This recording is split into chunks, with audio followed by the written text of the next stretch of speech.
আজকে আপনাদের সাথে পরিচয় করিয়ে দেব আমাদের বাসার নতুন সদস্যর সাথে। সো কে সেই নতুন সদস্য সেটা জানতে হলে অবশ্যই পুরো ভ্লগটি দেখতে হবে। আসসালামু আলাইকুম, কেমন আছেন আপনারা সবাই? আমি আলহামদুলিল্লাহ ভালো আছি। আশা করছি আপনারা যে যেখান থেকে আমার আজকের ভ্লগটি দেখছেন সবাই অনেক ভালো আছেন এবং সুস্থ আছেন। সকালবেলা ঘুম থেকে উঠে নিজের জন্য নাস্তা রেডি করে নিলাম। আজকে আর রুটি খেতে ইচ্ছে করছিল না, মনে হলো যে একটু পাস্তা বানিয়ে খাই। অল্প একটু পাস্তা বানিয়ে খেয়েছি। খুব একটা আয়োজন করে সুন্দর গুছিয়ে রান্না করিনি, একদম ছটপট করে রেডি করেছি, বাট খেতে ভীষণ মজা হয়েছে এবং আম্মুর হাতের বানানো সস দিয়ে কিন্তু আজকের পাস্তাটা বানিয়েছি।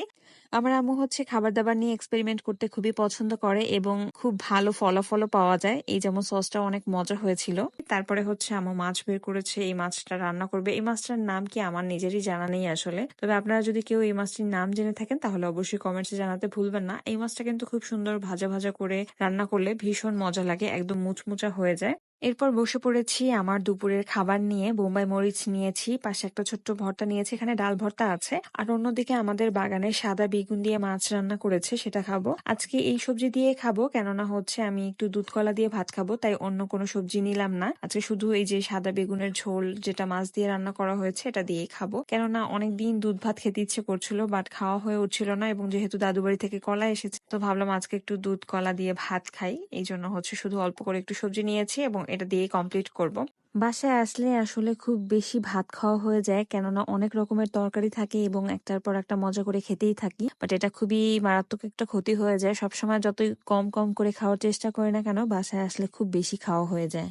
যাই হোক, দুপুরের খাবার দাবার তো কমপ্লিট হয়েছে। তারপরে হচ্ছে সন্ধ্যাবেলায় এই চিপস গুলো নিয়ে বসে পড়েছি। এই কালারফুল চিপস গুলো কিন্তু আমার ছোটবেলা থেকে ভীষণ পছন্দ। এই চিপস গুলো আসলে সবারই, আমার মনে হয় ছোট থেকে বড় সবারই ভীষণ রকমের পছন্দ। যাই হোক, সন্ধ্যাবেলায় এই চিপস গুলো খাওয়া দাওয়া কমপ্লিট করে তারপর একটু বাহিরে বের হয়েছিলাম। আমার ফ্রেন্ডের সাথে বাহিরে গিয়েছিলাম, কেননা আম্মুর ফোনটার হচ্ছে স্পিকার নষ্ট হয়ে গিয়েছে, সো স্পিকারটা ঠিক করতে গিয়েছিলাম।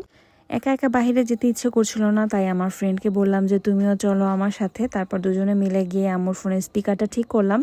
বাহিরে টুকটাক ঘোরাঘুরির পরে বাসায় চলে গিয়েছি এবং বাসায় গিয়ে দেখি আমাদের বাসায় বিড়ালটার ৩টা সন্তান হয়েছে এবং ৩টা সন্তানের মধ্যে একটা সন্তানকে আম্মু হাতে পেয়েছে, তাই তাকে সুন্দর করে খাঁচার মধ্যে আটকে রেখেছে, যেহেতু সে এখনো সুন্দরভাবে হাঁটাচলা করতে পারে না। এবং আমার একটা সোয়েটারে তাকে বসতে দিয়েছে, মানে একটু গরম একটা পরিবেশ তৈরি করে দিয়েছে, এবং সে আসলে খুব একটা হাঁটাচলা করতে পারে না, এখনো অত পাকাপোক্ত হয়ে ওঠেনি। তো খুব সুন্দর লাগছিল, মাশাআল্লাহ ৩টা বাচ্চা অনেক সুন্দর হয়েছে। বাট ৩টা বাচ্চাকে একসাথে পাচ্ছি না, তাই আপনাদের সাথে শেয়ার করতে পারলাম না। বাট তাদেরকে আবার খুঁজে পেলে অবশ্যই তাদের সাথেও আপনাদের পরিচয় করিয়ে দেব। তারপর আবার বাসায় এসে একটু চা আর টোস্ট খেলাম। তো যাই হোক, আজকে এখানেই বিদায় নিচ্ছি। সবাই ভালো থাকবেন, সুস্থ থাকবেন এবং আমাদের জন্য অনেক অনেক দোয়া করবেন। এবং আপনারা কে কোন জায়গা থেকে আমার আজকের ব্লগটি দেখছেন সেটা জানাতে ভুলবেন না। এবং যদি ইউটিউব থেকে আমার আজকের ভিডিওটি দেখে থাকেন তাহলে অবশ্যই সাবস্ক্রাইব করতে ভুলবেন না, এবং যদি ফেসবুক থেকে দেখে থাকেন তাহলে অবশ্যই আমার পেজটিকে ফলো করতে ভুলবেন না। আল্লাহ হাফেজ।